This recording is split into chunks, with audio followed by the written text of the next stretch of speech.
ক্ষেত্রে হাইট কতটুকু হবে, যদি পানি নেওয়া হয় তাহলে সেই ক্ষেত্রে হাইট কতটুকু হবে। তো আমরা পানির ক্ষেত্রে আমরা জানতে পারছি, পানির ক্ষেত্রে আমাদের আনসার আমরা জানি যে 10.34। ঠিক সেম ওয়েতে আমরা পানিরটা বের করব। এখানে 800 এর জায়গায় আমরা পানির ঘনত্বটা বসাবো, আর এটা হচ্ছে আদর্শ মান। এই যে ভ্যালু বসাইছি, এখানের যে ভ্যালুটা বসাইছি এটা হচ্ছে আদর্শ মান, চাপের আদর্শ মান। চাপের আদর্শ মান, এটা চাপের আদর্শ মান দুইটা, একটা হচ্ছে এটিএম এ 1 এটিএম, 1 এটিএম বলতে পারি, আর প্যাসকেলে আমরা বলবো, প্যাসকেলে বললে এটা বলবো। বায়ুমণ্ডলীয় চাপে বললে 1 এটিএম 1 অ্যাটমসফেরিক প্রেসার, আর প্যাসকেলে বললে আমরা 101325 প্যাসকেল বলবো।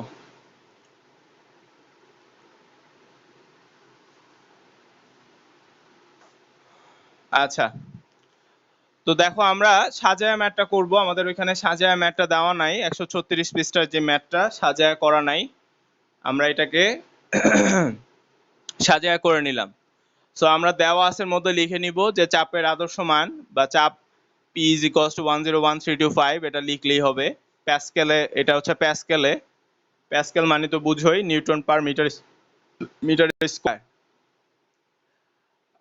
যেহেতু এখানে আমার ঘনত্ব বলতেছে কেরোসিন, কেরোসিনের ক্ষেত্রে এটা, সেহেতু আমি এখানে 800 বসাবো। আর বাকিটা তো আমরা জানি।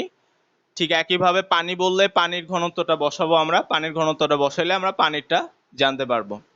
তার মানে আমরা লাস্টে একটা কথা লিখে দিয়েছিলাম যে প্রতি 10 মিটার গভীরতায়, ওটা ছিল শুধুমাত্র পানির ক্ষেত্রে। পানির আনসার যদিও 10.34 আসে, সেটা আমরা 0.34টাকে আমরা ইগনোর করি। আমরা প্রতি 10 মিটার গভীরতায় চাপ বৃদ্ধি পায় কত অ্যাটমসফেরিক প্রেসার, 10 মিটার করে গভীরতায় চাপ 1 অ্যাটমসফেরিক করে প্রেসার বৃদ্ধি পায়। আচ্ছা, তাহলে আমরা সামনের দিকে যাই। এই ম্যাথ আমরা বইয়ের অনুশীলনী আজকে শেষ করার চিন্তা ভাবনায় আছি। বই প্লাস অনুশীলনী যতগুলো আছে সবগুলা শেষ করার চিন্তা ভাবনায় আছি। আচ্ছা, সবাই তো জয়েন করছো, বোর্ড তো ক্লিয়ারলি দেখা যায়, রাইট? কেউ কি আসো ঝাপসা দেখতেছো?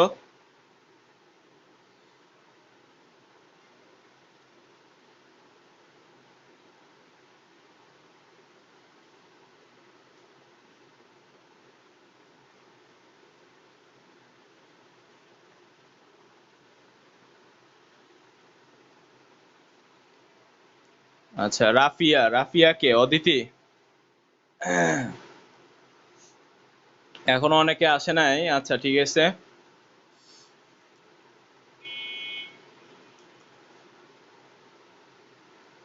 আচ্ছা, রীতি।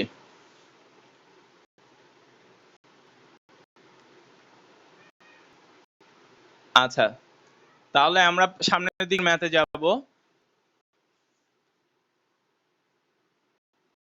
সবাই তাহলে 139 পৃষ্ঠায় চলে যাও। সবাই তাহলে 139 পৃষ্ঠায় চলে যাও।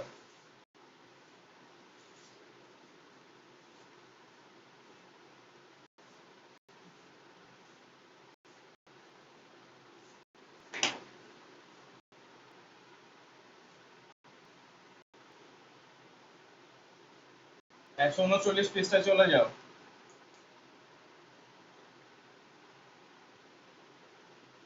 দেখো এখানে কি বলছে, সবার সামনে অবশ্যই বই থাকবে, সবার সামনে অবশ্যই বই থাকবে। দেখো এখানে কি বলছে যে এক টুকরা কাঠ পানিতে ভাসিয়ে দিলে তার কত শতাংশ ডুবে থাকবে।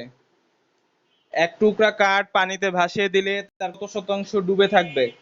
কাঠের ঘনত্ব দেওয়া, পানির ঘনত্ব দেওয়া। আমরা কি বুঝতে পারতেছি প্রশ্নটা? এক টুকরা কাঠ পানিতে ভাসিয়ে দিলে কত কত শতাংশ ডুবে থাকবে। ওকে, দ্যাট মিন্স এটা বুঝাইতেছি কি, এটা বুঝাইতেছে এখানে তোমাদেরকে কি, এই যে দেখো এটা ইন্ডিকেট করতেছে তোমাকে, অঙ্কটা সাজায় বইয়ে করা নাই। এখানে মনে করো একটা কাঠ তুমি পানিতে ভাসায় দিলা, তো ভাসায় দিলে দেখো এটার কত শতাংশ, কাঠটার কত শতাংশ পানিতে ডুবে থাকবে। দ্যাট মিন্স কত শতাংশ, কতটুকু ডুবে আছে। ধরো এটা যদি পানির লেভেল হয় তাহলে এই যে কতটুকু ডুবে আছে, তার মানে এটা পুরাটা হচ্ছে বস্তুর বস্তু বলতে কাঠ, এখানে আমি বস্তুই বললাম। এটা পুরাটা হচ্ছে কাঠের, আমরা কাঠের আয়তন জানি ভি। তো আমরা ধরে নিলাম যে এখানে এখান থেকে এতটুকু কাঠের এতটুকু হচ্ছে যে ভি ভি ওয়ান বা ভি প্রাইম ধরে নিলাম, ঠিক আছে? যে ধরে নেই যে ভি প্রাইম কি করবে, পানির নিচে ডুবে থাকবে। এটা যদি পানি হয় তাহলে পানির নিচে ডুবে থাকবে, ভি এতটুকু পর্যন্ত পানির নিচে ডুবে থাকবে। ওকে, তা আমরা ধরে নিলাম যে কাঠের এত ভি প্রাইম আয়তন কি করবে, পানির নিচে ডুবে থাকবে। কাঠের ভি প্রাইম অংশ পানিতে ডুবে থাকবে, ধরে নিলাম, ধরি কাঠের ভি প্রাইম অংশ পানিতে ডুবে থাকবে। ওকে, দেন বাকি আমার তো বাকি হিন্টস আমার দেওয়াই আছে, কাঠের ঘনত্ব দেওয়া, পানির ঘনত্বতে না দেওয়া থাকলেও মুখস্থ থাকতে হবে। তো দেখো এখন এইখানে তোমাদের এই যে বেসিক, এই জায়গাটাতে একটা বেসিক জিনিস কাজ করবে, বা আমরা যে সূত্র এখানে আমরা কাজ করব, এখানে যদিও বই সরাসরি করে ফেলছে, কিন্তু এখানে দেখো খেয়াল করো, যেহেতু কাঠটা পানিতে ভেসে আছে, হ্যাঁ, তাহলে আমরা বলতে পারবো যে এইখানে কাঠটা যেহেতু ভেসে আছে, তাহলে আমরা বলতে পারবো যে এখানে কাঠটা নিমজ্জিত অবস্থায় ভাসতেছে, যেটাকে আমরা বলতে পারবো যে নিমজ্জিত অবস্থায় ভাসা। এই সকল ক্ষেত্রে আমরা নিমজ্জিত অবস্থায় ভাসা বলবো। তাহলে এই যে কাঠ যেহেতু নিমজ্জিত অবস্থায় ভাসতেছে, সেহেতু আমরা কি বলতে পারি, আমরা বলতে পারি যে এখানে W1 is equals to W2। Okay, W1 is equals to W2, তাহলে W1 হচ্ছে কার, বস্তুর, কাঠের। W1 হচ্ছে কাঠের আর W2 হচ্ছে প্লবতা, আমরা জানি। তাহলে দেখো যেহেতু বস্তুটা ভেসে আছে, এই জন্য যখন বস্তু ভেসে থাকবে এরকম এরকম অর্ধেক ভেসে থাকবে, অথবা সম্পূর্ণভাবে যদি বলে নিমজ্জিত অবস্থায় ভাসতেছে, অথবা পানির নিচে ডুবে ভাসতেছে, সেই ক্ষেত্রে আমরা W1 is equals to কি বলতে পারবো, W2। তাহলে W1 is equals to W2 হলে আমি এখন এখানে বলতে পারি যে mg, এটা mg, আর প্লবতা আমি বলতে পারি v rho g। ওকে, যেহেতু দেখো প্লবতা, যেহেতু আমি এখানে বলছি যে বস্তুটার এতটুকু আয়তন পানির নিচে আছে, তার মানে এতটুকু আয়তন যেহেতু পানির নিচে অবস্থান করতেছে, দ্যাট মিন্স বস্তুর যে আয়তন আমি ধরে নিছিলাম পানির নিচে যতটুকু, সেটা আমি ইন্ডিকেট করব। তাহলে এটা আমি ইন্ডিকেট করব ভি প্রাইম। আর যেহেতু এটা পানি, তাহলে আমি এখানে ইন্ডিকেট করে দিই রো ডাব্লিউ। ওকে, এখানে আমি তাহলে ইন্ডিকেট করে দিলাম রো ডাব্লিউ। ম্যাথগুলা কিন্তু বুঝতে হবে, একটু একটু তোমার কাছে কনফিউশন মনে হলেও ম্যাথগুলা সোজা, সহজ করে বুঝতে হবে, সহজ করে চিন্তা করতে হবে, ক্রিটিক্যাল করে চিন্তা করা যাবে না। ম্যাথ সোজা, এখানে জাস্ট খালি এই চ্যাপ্টারে আমি একটা বলি আগে, এই চ্যাপ্টারের প্রশ্নগুলা ক্রিটিক্যাল, প্রশ্নগুলা একটু হচ্ছে যে ঘুরানো। সো আচ্ছা, এখানে বলতেছিলাম যেহেতু বস্তুটা পানিতে ভাসে, তাহলে আমি এখানে বলতে পারি W1 is equals to W2। হ্যাঁ, তো আমরা W1 মানে বস্তুর তাহলে আমি বলবো mg, আর W2 মানে প্লবতা, তাহলে প্লবতা হচ্ছে v প্রাইম রো জি। v প্রাইম কেন, v প্রাইম হচ্ছে বস্তু যতটুকু পানির নিচে ভাসতেছে ওটার আয়তন আমি কি ধরে নিছি, v প্রাইম ধরে নিছি। বস্তুর যতটুকু অংশ পানিতে ভাসতেছে ওইটাকে আমরা ভি প্রাইম ধরে নিছি, এই জন্য এটা ভি প্রাইম। আর যেহেতু এখানে পানির কথা বলছে, তাই আমি রোটাকে ইন্ডিকেট করে দিছি যে রো ডাব্লিউ। ওকে, রোটাকে আমি ইন্ডিকেট করে দিছি রো ডাব্লিউ। তাহলে দেখো এখন এখানে আমরা তো বস্তুর ভর জানি না, তাই না? তাহলে বস্তুর ভর যেহেতু জানি না, তাহলে আমরা কি বসাবো, আমরা জানি যে রো ইজ ইকুয়ালস টু কি, rho is equals to m by v। তাহলে m ইজ ইকুয়ালস টু কি, রো v, তাই না? m is equals to rho v হলে এখানে আমি বসায় দিতে পারি, তাহলে m is equals to v rho g, আর এখানে v রো প্রাইম g। তাহলে দেখো এখন এখানে জি জি কাটা, তাহলে জি জি কাটা হলে আমি এটাকে মুছেই লিখতে পারি একেবারে। তাহলে এবার দেখো, এটা তো বুঝতেছে এটা বস্তুর ঘনত্ব, আর এটা হচ্ছে পানির ঘনত্ব। আর ভি প্রাইম হচ্ছে বস্তুটা কতটুকু কতটুকু পানির নিচে ভাসমান সেটা ভি প্রাইম ধরে নিছে, কত শতাংশ পানির নিচে আছে আর কি। তো এখন আমার কাছে চাইতেছে যে শতাংশের পরিমাণটা চাইতেছে, তাহলে আমরা কি করব, আমরা এখন এই ভি কে এই পাশে এটা ভাগ করে দিব, তাহলে ভি প্রাইম বাই ভি, এটাকে এটা দিয়ে ভাগ করে দিব, তাহলে ভি প্রাইম বাই ভি, আর তাহলে এটাকে এটা দিয়ে ভাগ করছি, এটাকে এটা দিয়ে ভাগ করব, তাহলে rho by rho rho W. তাহলে রো বাই রো ডাব্লিউ আমরা এখন মান বসায় দেই। রো হচ্ছে কিসের, বস্তুর বস্তুর ঘনত্ব কত দেওয়া ছিল, 0.5 into 0.5 into 10 to the power 3, আর রো ডাব্লিউ তো আমরা জানি রো ডাব্লিউ তো আমরা জানি যে 10 কিউব বাই 1000। যেহেতু আমার পার্সেন্টেজে চাইছে সেহেতু আমি কি করব, 100% দিয়ে গুণ করে দিব, তাহলে পার্সেন্টেজ দিয়ে গুণ করলে আমার आंसर আসবে একেবারে v prime by v is equals to 50%। That means দেখো তাহলে বস্তু তার মানে বস্তুটা পানিতে তার যে আয়তনের 50%, দ্যাট মিন্স 50% সে তার ডুবে আছে।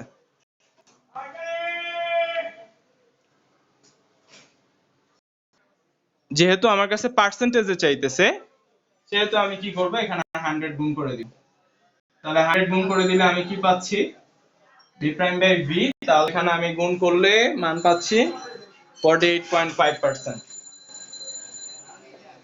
তার মানে তুমি বুঝতে পারতেছো যে এখানে v prime is equals two 48.5%। That means তুমি বুঝতেছো যে সমুদ্রের পানিতে বস্তুটার এত শতাংশ ডুবে থাকবে, সমুদ্রের পানিতে বস্তুটা এত শতাংশ ডুবে থাকবে।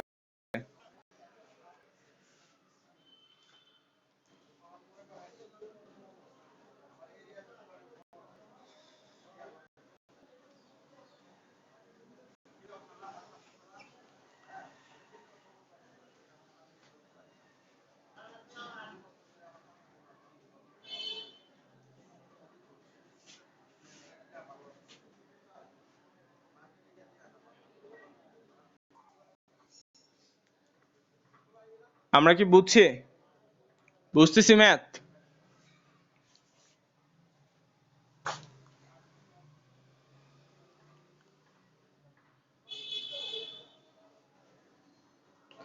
আচ্ছা ভালো, তামিম তামিম বুঝতেছো, যাক মাশাআল্লাহ।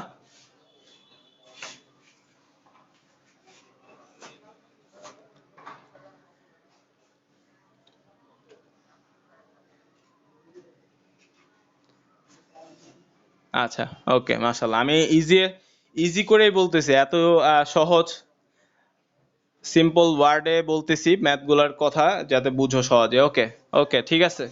তারপর আমরা তাহলে 140 পৃষ্ঠায় যাব। 140 পৃষ্ঠায় যাই, আমরা এরপর 140 পৃষ্ঠার ম্যাথটা করব।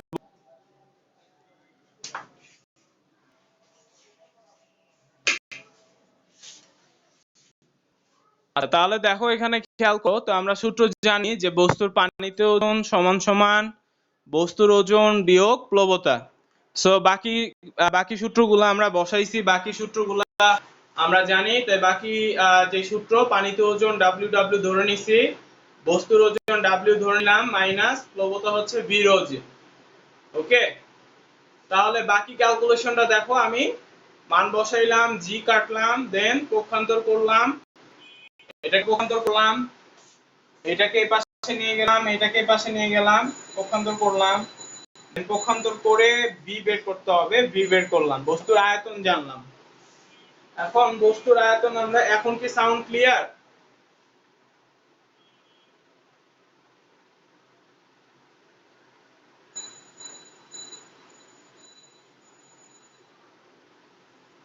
আচ্ছা ঠিক আছে, তাহলে এবার বস্তুর আয়তন জানতে পারলাম। এখন আমরা কি জানতে পারবো, এখন আমরা মুকুটের, বস্তু বলতে এখানে যে মুকুটটার কথা বলা হচ্ছে, তোমরা এটা বস্তু না বলে মুকুট দিতে পারো, তাহলে বস্তু না দিয়ে মুকুটই দাও। যেহেতু এখানে মুকুট ইন্ডিকেট করছি তাহলে এখানে মুকুট দাও। মুকুটের ওজন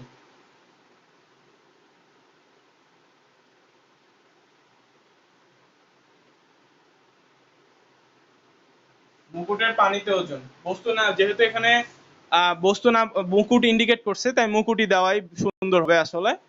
তাহলে এখন আমরা বস্তু মুকুটের আয়তন জানতে পারছি, এবার আমরা মুকুটের ঘনত্ব জানতে পারবো, তাই না? তাহলে মুকুটের ঘনত্ব আমরা জানতে পারবো। তাহলে আমরা জানি যে কি, আমরা জানি এখানে rho is equals to m by v। তাহলে আমরা মান বসাই দিব এখন।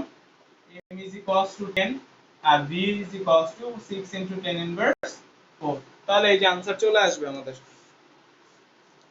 আমরা आंसरটা পেয়ে যাব।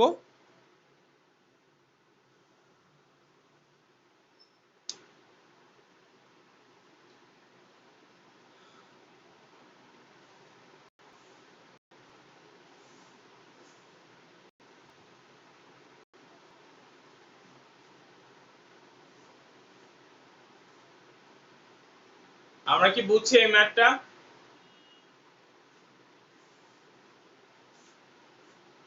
আমরা বুঝতে পারছি ম্যাথটা সৃজনশীল করার সময় ম্যাথটা কিন্তু অনেকবার পাবো আমরা। সৃজনশীল যখন করব তখন ম্যাথটা আমরা অনেকবার পাবো।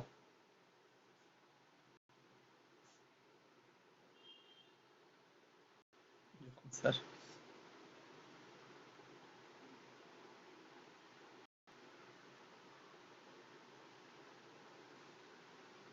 আচ্ছা, সবার উঠানো শেষ, আনসার আসছে সবার? ওকে।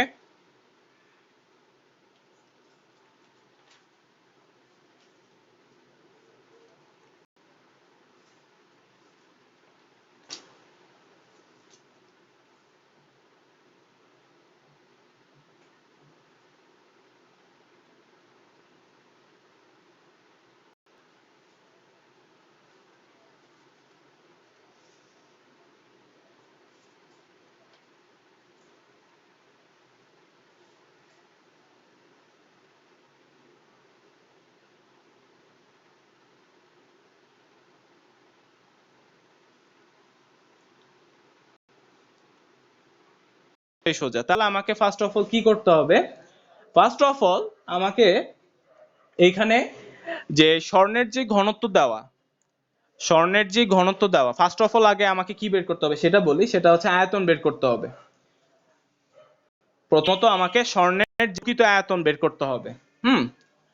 প্রকৃত আয়তন বের করতে হবে। তাহলে আমরা ম্যাথে যাই, সলিউশনে যাই। তাহলে আমরা জানি যে রো ইজ ইকুয়ালস, আচ্ছা এখানে যা যা দেওয়া আছে লিখে নিবা, যা যা প্রশ্নে ওইখানে দেওয়া আছে লিখে নিবা। দেন আমরা জানি ঘনত্ব এতে লিখি রো ইজ ইকুয়ালস টু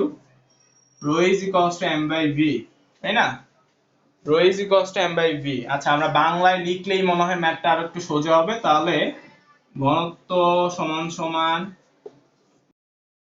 ভর বাই, বাংলায় করি, এটা বাংলায় করলে আর একটু বেটার হবে। এটা কেন? কারণ এখানে যেহেতু বাংলা আনসারটা চাচ্ছি যে প্রকৃত ভর কত, সেই প্রকৃত ভরের হিসাবটার জন্য আমরা বাংলায় করলেই বেটার। তাহলে আয়তন, এই আয়তন হচ্ছে প্রকৃত আয়তন, এই আয়তন হচ্ছে প্রকৃত আয়তন। আসলে এই প্রকৃত আয়তনটা কত? তাহলে প্রকৃত আয়তন ইজ ইকুয়ালস টু ভর বাই ঘনত্ব, ঠিক আছে? তাহলে ভর বাই ঘনত্ব দেখো এখানে আমার যেহেতু প্রত্যেকটা এককে গ্রাম সেন্টিমিটার কিউব দেওয়া, সো আমি আর এখানে কনভার্ট করলাম না। হ্যাঁ, তো আমার এখানে ভর দেওয়া হচ্ছে, যে ভর দেওয়া ছিল কত, কেজি দেওয়া ছিল, এম এর মান ছিল কেজিতে। তাহলে কেজি দেওয়া ছিল, তাহলে আমি এটাকে 1000 গ্রাম নিলাম, 1000 গ্রামে কনভার্ট করে নিলাম। তাহলে 1000 গ্রাম। আর এখানে ঘনত্ব দেখো, যেহেতু এখানে আমি কনভার্ট করি নাই, যে এককটা আছে সেই এককে রাইখাও সলভ করা যাবে এবং শেষে যে একেবারে কনভার্ট করলে সমস্যা না। তাহলে আমি কি করব? ঘনত্ব, স্বর্ণের ঘনত্ব দেওয়া কত? স্বর্ণের ঘনত্ব দেওয়া হচ্ছে 19.30 মাইনাস এখানে আমার বাতাসের ঘনত্বটা আমি বাদ দিব 0.0012। ওকে, বাতাসের ঘনত্বটা তাহলে বাদ দিব। তাহলে গ্রাম পার সেন্টিমিটার কিউব। ওকে, দেখো স্বর্ণের ঘনত্ব থেকে আমি বাতাসের ঘনত্বটা বাদ দিব। কেন?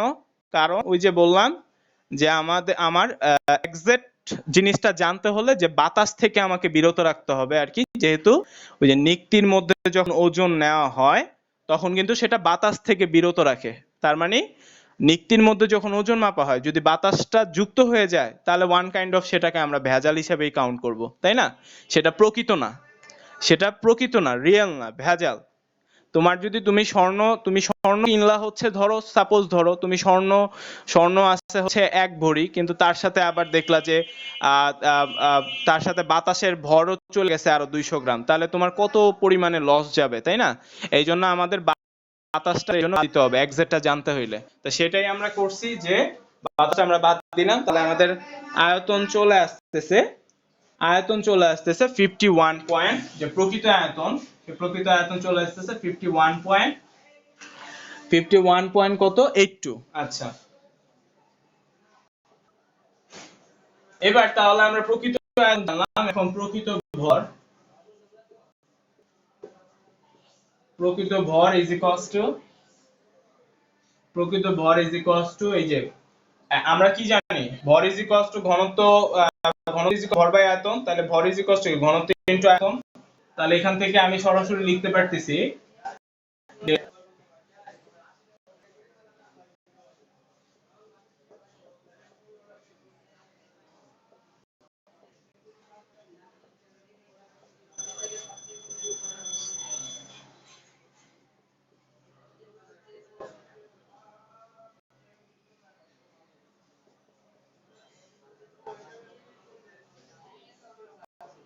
তাহলে আমরা গুণ দিয়ে নিয়ে আসি কত আসে।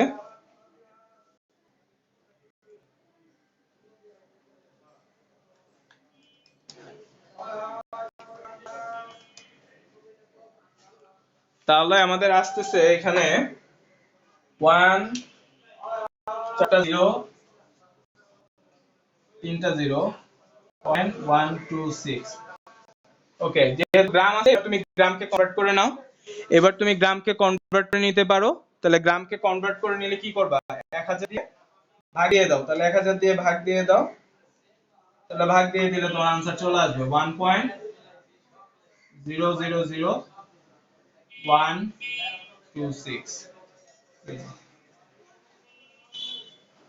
ওকে, এটাই आंसर।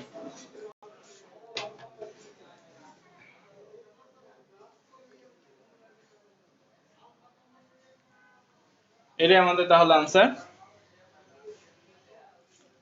তাহলে আমরা কেজিতে বের করে নিলাম। ফার্স্টে আমরা মানে সবগুলো একক কনভার্ট করে সময় নষ্ট না করে আমরা কি করলাম, একেবারে শেষে যে করলাম, যেহেতু এখানে বহিরাগতভাবে আমার কোনো বিশাল কোনো একক নাই, হ্যাঁ, তাই আমি এই কাজটা করছি। যদি ম্যাথটা যদি বড় হইতো বা অন্যান্য কোনো একক আসতো, তাহলে সেই ক্ষেত্রে ঝামেলা এড়ানোর জন্য আমি কি করতাম, আগেই কনভার্ট করে নিতাম। যেহেতু এখানে একটা সূত্র দিয়েই সলভ করা হচ্ছে, যেটা আমরা জানি যে ঘনত্ব ইজ ইকুয়ালস টু ভর বাই আয়তন, যেহেতু এখানে নরমালি কাটাকাটি যাবে তাই আমি আর কনভার্ট করি নাই, হ্যাঁ, তাই কনভার্ট না করে ওইভাবে রেখেই সলভ করে দেন শেষে যে একেবারে কনভার্ট করে ফেললাম, গ্রামকে কেজিতে নিয়ে গেলাম।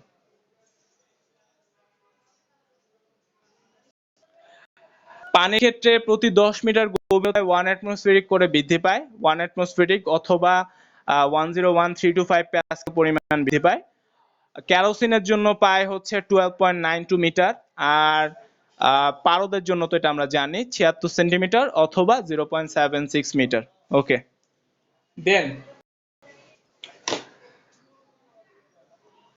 দেন আমাদের 3 নাম্বার ম্যাথটা ওয়ান কাইন্ড অফ একটু থিওরিটিক্যাল।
5 নাম্বার ম্যাথটা কি বলছে? আমি যদি পড়ি 5 নাম্বার ম্যাথটা বলছে উপর থেকে ঝোলানো এত মিটার লম্বা এবং এত মিটার প্রস্থচ্ছেদে প্রস্থ, আচ্ছা হ্যাঁ, ক্ষেত্রফলের একটা ধাতব দণ্ডের নিচে একটি 10 কেজি ভর ঝোলানোর পর তার দৈর্ঘ্য হয়েছে এত।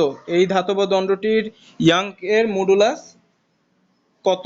আচ্ছা, তার মানে দেখো আমার যা দেওয়া আছে সেই মানগুলো আমি যদি উঠাই, আমার কাছে L1 দেওয়া 5 মিটার, L2 দেওয়া 5 পয়েন্ট, L2 দেওয়া কত, আমার কাছে L2 কত বলা আছে আমাদের, তাহলে আমরা আনসার পেয়ে যাব। এখানে ক্যালকুলেশন করলে আনসার আসে 4.9 × 10⁶।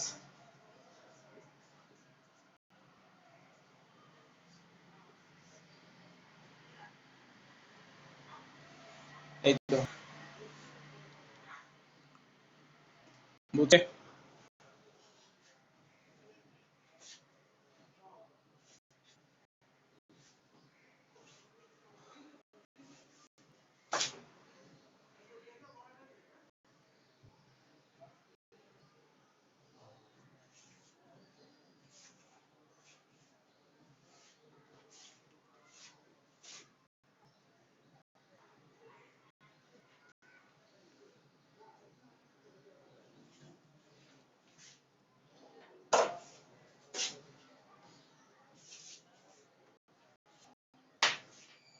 আচ্ছা, তাহলে আমাদের ম্যাথ শেষ। আমি এখন, আচ্ছা ঠিক আছে, তাহলে সৃজনশীল গুলো তোমরা একটু বাসায় এই যে বইয়ের যে অনুশীলনী 159 পৃষ্ঠায়, এটা তোমরা একটু বাসায় চেষ্টা করো। আর দেখো 156 পৃষ্ঠায় কিছু অনুধাবন প্রশ্ন আছে এবং প্রত্যেকটা অনুধাবনই খুবই ইম্পর্টেন্ট। এবং এখানে প্রশ্নের মধ্যে কয়েকটা প্রশ্ন আছে যে অদ্ভুত, একটু উইয়ার্ড প্রশ্ন করে রাখছে। দেখো তোমরা খেয়াল করো যে প্রথম প্রশ্নটাই, যেমন আমি যদি একটু প্রথম প্রশ্নের ব্যাখ্যা, বরফটা যতটুকু পানি দখল করবে মানে অপসারিত পানির ওজন, সে তার একটা আয়তনের সমান এখানে পানি অপসারণ করতেছে না? তার যেই এই যে আয়তন, সে আয়তনের সমান সে একটা পানি কি করতেছে, অপসারণ করতেছে না? এই জায়গাটাতে তার মানে কি খালি। যখন এই যে বরফটা যখন গলে যাবে তখন এই যে যেই জায়গাটা খালি, যেই জায়গাটা এখানে খালি অবস্থায় আছে, বরফের যে আয়তন, সেই আয়তনের যতটুকু জায়গা এখানে খালি, সেই জায়গাটুকুই কি করবে, বরফটা ফুলফিল করে দিবে। বুঝো নাই? সেই যে যেই জায়গাটা বরফ দখল করে আছে, ইমাজিন করো যে বরফটা যে জায়গাটা, তার যে আয়তনের সমান, যে সে যতটুকু পানি অপসারণ করছে, সেই যে আয়তনের, সেই খালি আয়তনটাই সে কি করবে, বরফটা যখন গলে যাবে ওই জায়গাটুকু কি করবে, সে ফিল আপ করে দিবে। তো এই জন্য ফিল আপ করে দিবে বিধায় পানির যে হাইট, সেই হাইটই কনস্ট্যান্ট থাকবে, মানে হাইট বাড়বে না।